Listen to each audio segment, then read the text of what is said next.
right, folks, we are going to get rolling. Good morning. I'll call the St. Paul City Council Org Committee to order.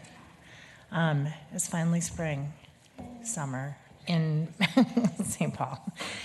Today we have our regularly scheduled update from the Office of Neighborhood Safety, but I think the exciting news about today is we'll be hearing really for the first time, other than an introduction, from our new the director of the Office of Neighborhood Safety, Brooke Blakey, and I think we all recognize that the increased violence, gun violence in our nation, in our city, in our community is troubling and problematic, and we also know that there's not one simple solution to ending, reducing, eliminating the violence that we've seen. And so we have long needed what I keep referring to as a conductor for all of the pieces of the orchestra that are playing together to try to make our city safer, try to change and improve people's lives and outcomes, help people make better choices on the front end.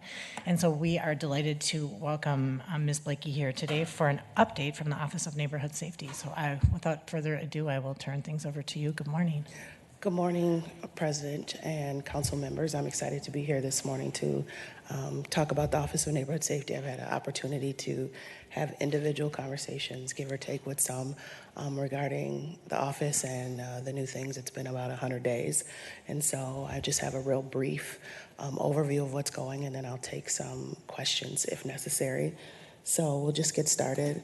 What I am going to give you today is an overview of our implementation plan for the Office of Neighborhood Safety. And really what it is we've decided to start with a very basic mission statement that basically says, working together with our community to lead violence prevention and public safety initiatives. The ONS is working to make St. Paul a safe place to live, work, and visit for all. The ONS is built on the community-led model, which is basically saying that our community voice is what's important to lead this work, and especially when it has to do with prevention and public safety.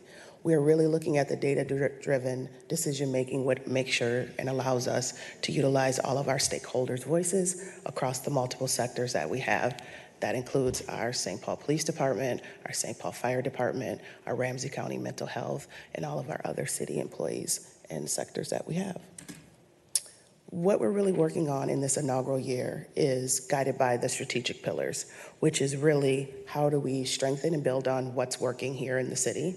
How are we going to be accountable to the community? And how do we plan for the longevity with sustainable practices? And really, in layman's terms, that's saying we are doing a lot of things right in the city. And so we have to continue to do those and build those things that we're doing right in the city, but also being accountable to the community. As we all know, the community wants answers. They want to know what's happening now. And we're really working on, as the office, to really start to share that information across the board and share the information with individuals so they know what the city's doing, how their voices are being heard, and what the next steps are. And then planning for longevity with sustainable practices. Really, that means the success will take time. It requires community trust and involvement to make sure that we're talking about building capacity in our office as well as in our community-based organizations across the city to make sure that as we understand and grow that we have something that's sustainable and that it's long-lasting, especially when we're talking about prevention of violence and making sure that we're focusing on the resources and the community members that can help us achieve that goal. What are our goals? One of those things is to really build the ONS. Using the Community First Public Safety Framework, the community is the pathway to employment, prevention, intervention, interruption, and really making sure that we have a strategic plan and grant-making opportunities for our communities to really build those community-based organizations as we move forward, as we talk about violence in our community. Generating the strategic plan within the next 30 days, what I'll be doing is delivering a final strategic plan to the council to review. I met on Monday with the commission members to really go over making sure that the recommendations from the Citizens League report was seen throughout the strategic plan and making sure that I'm utilizing their feedback to make sure that the vision, the mission, and the guiding principles are actionable within our strategic plan.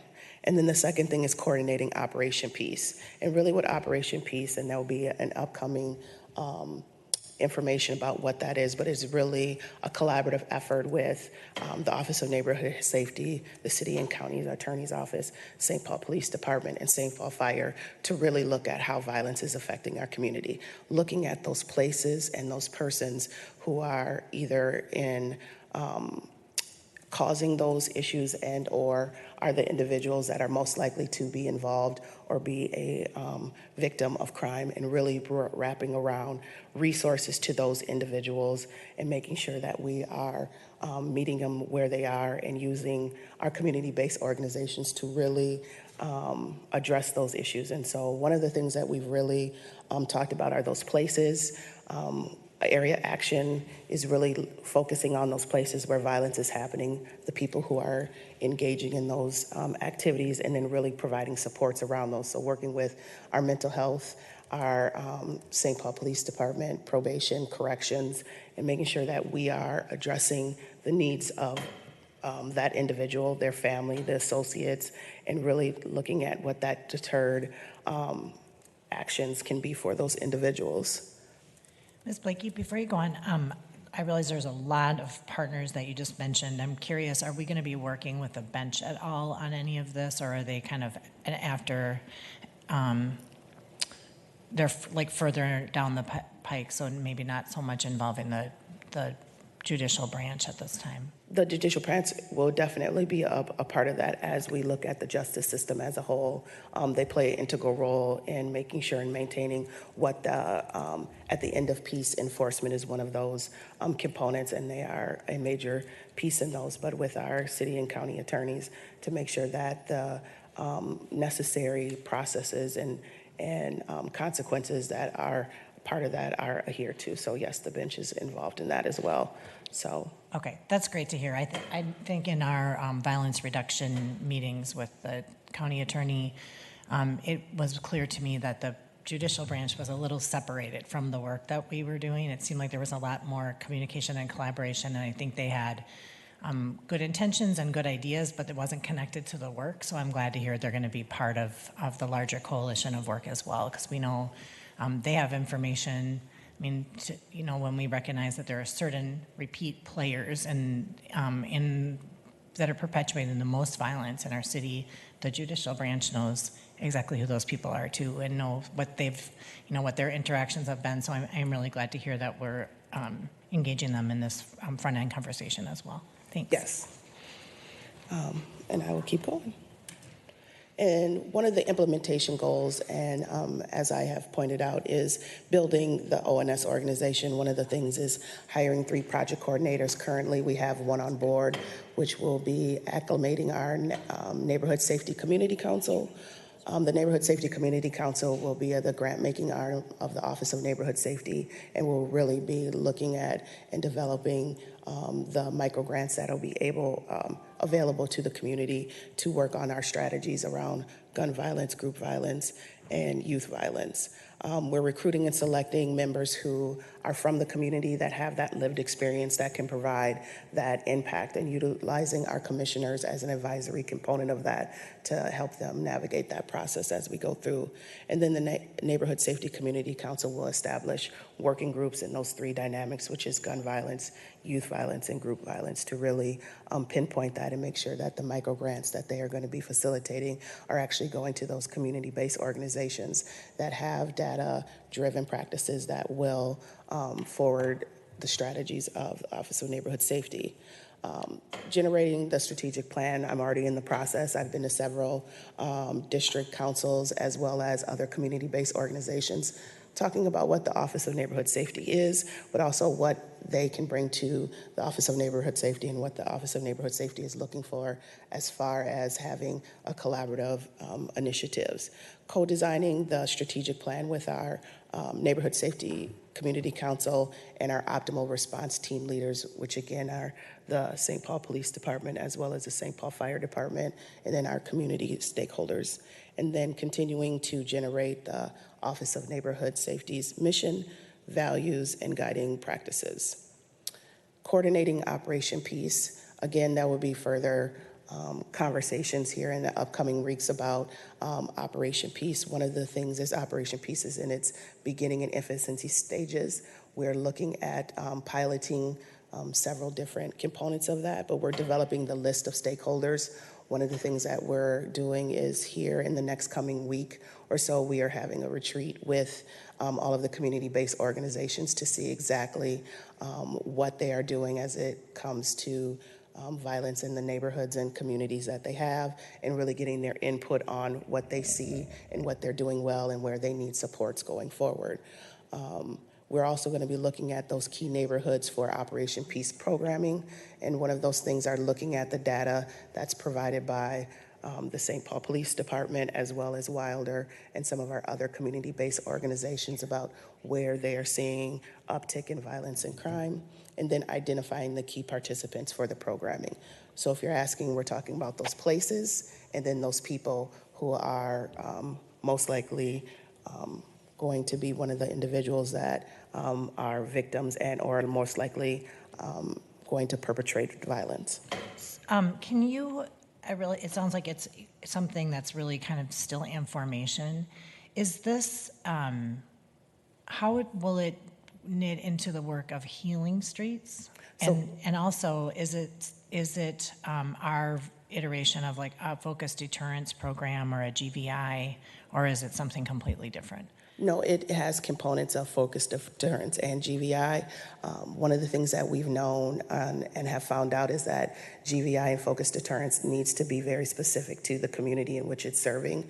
So as we're developing that, we're developing the key stakeholders to make sure that we're addressing what the city of St. Paul needs.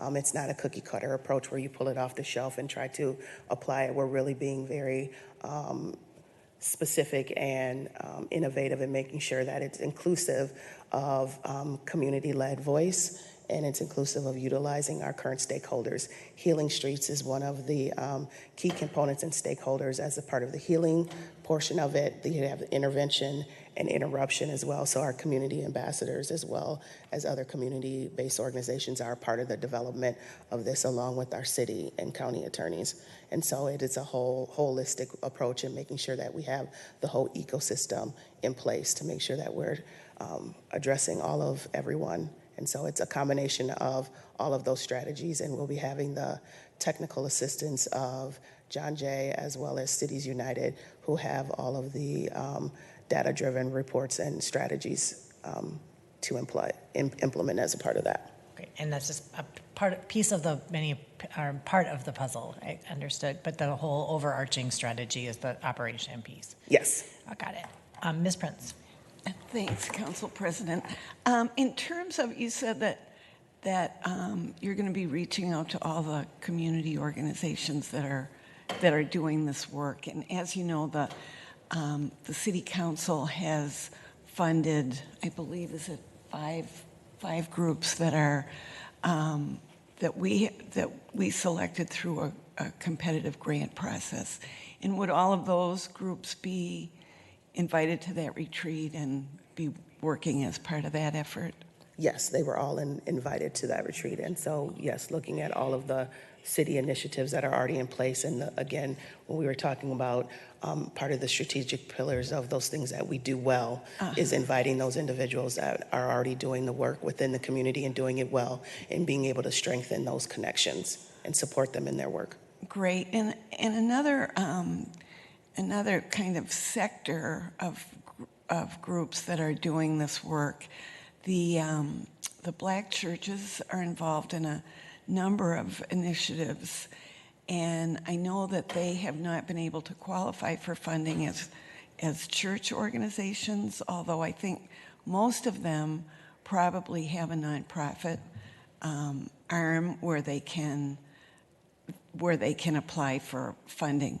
So I just wondered, I'm hoping that we can include those efforts like 21 Days of Peace, and is that one of the groups that will be Yes, 21 Days of Peace, the Black Ministerial Alliance, African American Leadership Council, a lot of those organizations we have been having conversations with and looking to do the collaborative work. And so, yes, they have had the invites extended to them. Great. And so there's been conversations as well going forth about how they can play a role in supporting the initiatives and some of the other community-based organizations that are out there doing some of that work. Yes. Excellent, thanks. I think, and you had also mentioned that you're really paying attention to the funding mechanisms and the funding sources and trying to figure out ways that we can deliver those resources to non-traditional, or groups that not traditionally were able to get those funds. I mean, to even the churches, but there's other organizations that in order to apply needed to find a fiscal agent or needed to become a 501c3, and sometimes that was enough to derail the work that they were doing. And it sounds like you're being very intentional about creating access for all of groups, regardless of their 501c3 status, with this work. Yes, Chair, and we've been working really diligently with the Harvard Policy Lab on exactly that, is how to bolster those community-based grassroots organizations to make them have the possibility to engage in those funding strategies. And so, yes, we're working and being very intentional in making sure that they have access to the office as well as the funding sources to do the work that they've been doing on the grassroots level. That's awesome. I think that's music to our ears. I know that's been a real challenge, is like there's so many rules with the dollars, and I understand why there are rules, but it does end up becoming a barrier. So that's really, I knew the answer to that question, that's why I asked, but when you told me that, I was like, yes. Ms. Jalali. Thank you so much. And before I get to my question, even just hearing the answers to the other ones, I'm so affirmed already, and just seeing the coordination start to come together. And like, I just appreciate how, our vision for the Office of Neighborhood Safety included that we'd have a staff leader who helps all these initiatives talk to each other and helps find the connections and just continues to make it more cohesive. And I just really see that in what you're doing already, and I want to appreciate that. As the Operation Peace initiative gets started, I recognize it's in very early stages. I wanted to offer too that language is really important in explaining these types of things to the community, and I think even like understanding it a little better, that the intention and vision is community-based groups already working to like intervene and create supports around folks. A possible suggestion of considering shifting it to like Project Peace or something that feels more community-based, because Operation fill in the blank is like very it kind of derives from like military parlance. It is used by law enforcement. I think in the community, they've mostly experienced Operation fill in the blank as like literally, Operation Safety Net, or like things that feel like something is like descending upon, and it can feel intense. And so I think some people, I acknowledge some people in the community feel like better when they hear Operation, and others feel worse. And so I wanted to just name that, not to nitpick, but to say that because I care so much about this succeeding and want to help reflect what it is and show the work in action that is actually like the answer to the $1 million question of what are we doing if we're not just responding with police? Like, I'm very interested in informing how to help share what this is to the community. So I just wanted to offer that thought, but know that there's many things getting sorted, and this is being presented for the first time. I don't want to just dunk on the first thing I noticed, but it felt important enough to say, and I appreciate your thoughtfulness that's very evident in it. So I just wanted to add those things in. Thank you, Council Member, and we will take that into consideration. I appreciate it. Thank you. Ms. Danker. Thanks, Council President. Director Blakey, really appreciate the presentation, and also really appreciate the concision of the presentation, knowing that we were going to ask a ton of questions. It's great to be able to have this time to talk with you. I have two questions. One is just in terms of the micro grants. I frequently think about the fact that the city can make grants, and we do often, but that there are so many other partners that do that work as their sort of full-time job, and who are expert at it, who do it really efficiently. And sometimes, as Council President Brumlow was saying, our money is sometimes harder to use than other places. I know we're trying to remove those barriers with the programming you're talking about, but I'm also wondering if we are sort of teaching a person to fish, as it were, by working with some of our grant makers in the community to help them adjust their practices so that whatever barriers we're seeing for our grantees can maybe be addressed by the many foundations and philanthropies that exist around us. That's one question, is whether we're kind of working on that systems change. And then another one is just I appreciate the specific example of microgrants. One of the things I'm often asked is, what is the Office of Neighborhood Safety going to do? And I know that that's exactly what you're telling us and what you're working on. Can you give some other examples of specific initiatives like microgrants that you either could contemplate doing, or that you heard from this district councils, or that are just kind of percolating as specific actions rather than coordinating and talking to others and bringing people together? If there are things that you think the office might do on its own. I think as we're developing the strategic plan and getting back with a community is really, we're still in the infancy stages of developing that. But one of the things that we had the opportunity to talk about this morning is really looking at different community agencies that do that grant making, but also trying to fill in some of those important gaps that we're seeing outside of the traditional systems that are there. And so as we continue to bring and onboard individuals within into the Office of Neighborhood Safety, is to really address where those gaps are, and then figuring out if the office can really step in and fill those gaps, and really figure out where we can provide assistance and services. And so specifically the microgrants is one of the things. And once we get the Neighborhood Safety Community Council on board, really looking to them to really give us some guidance on what those actual programming components can be. And as we are going out and doing a little bit more of site visits with other offices of neighborhood safety and looking at their comprehensive strategies and plans, looking at how those components really work well within our office, and really looking at our optimal response teams. And so our homeless action response teams and our CARES teams, which are really looking at mental health. So those are some of the other strategies. But really, to be successful as part of the Office of Neighborhood Safety, one of the things that we're really going to try to have some laser focus on is the gun violence components within the city of St. Paul, as well as how to work with individuals who are experiencing that gun violence. And so those are the strategies that we're working on in that first year in infancy. As we continue to grow, we can look at other specific strategies moving forward within the department, but we're focusing kind of right on that in the beginning, in infancy stages. Thank you. And then I'll just go to our last little updates, and then I can take more questions. So our Q1 updates, onboarding the Office of Neighborhood Safety Director, which is me. Again, super excited to be here, so that's one of the best things. Onboarding 2 of the 3 Office of Neighborhood Safety staff, and so hopefully starting June 21st, we'll have our Neighborhood Safety Community Council manager and an office administrator. So I'm looking forward to someone being able to help juggle some of those extra balls that are here, and getting a lot more community involvement and engagement going on. We're renewing one of the community-based contracts, which are the community ambassadors. Had an opportunity to look at that contract and figure out how to utilize them more efficiently within the city systems. And we're excited to get them back on the streets coming up in July, but really having a focused scope on where they're doing that work, and being able to really have concentrated efforts in places where we're seeing upticks and spikes, and really giving them an opportunity to develop their strategic plan and change their direct services that they're going to be able to offer to community members. I've been attending multiple district council meetings to discuss the feedback on the beginning of the Office of Neighborhood Safety, and then public safety in a more broad aspect. And then participation in the alternative response work group.